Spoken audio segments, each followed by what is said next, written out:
10 సంవత్సరాల పరిపాలన మీ నాయన చేసిండు. మళ్ళీ ఇదే ఆర్టీ కాస్ట్ లో ప్రౌలికి చనిపోతే మీ అన్న ఏమన్నాడు? అసలు ఇక అక్క అక్క అక్క అక్క నేను అక్క ప్లీజ్, నేను అడిగే ప్రతి ప్రశ్నకు మీరు సమాధానం చెప్పాలి. రెండోది, రేపు నుంచి మా నిరుద్యోగుల పక్షాన్ని కార్యాచరణ ఏదో ప్రకటించాలి. ప్లీజ్ ప్లీజ్ మిత్రమా, అన్న సహోదరులారా, మీకు దండాలు. మా ఆవేదన అర్థం చేస్తుంది. ప్రౌలిక విషయంలో మీ అన్న ఏమన్నాడు? ఆమె ఆస్పిరెంట్ కాదు అన్నాడు.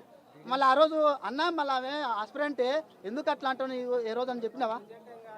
రెండోది, సంతల సరుకులు అమ్మినట్టుగా మీ నాయన పేపర్ లీకులు, జాబులు లీక్ అయిపోయిన పేపర్లు జాబులు కొనుక్కున్నారు. నాయన మళ్ళీ ఎందుకు నాయన ఎందుకు పేపర్ లీక్ చేసి నిరుద్యోగులను ఎందుకు ఇట్లా నష్టం అవుతున్నారు? మళ్ళీ వ్యతిరేకత వస్తుంది మనకు అని ఏ రోజు మీరు అడిగారా? నేను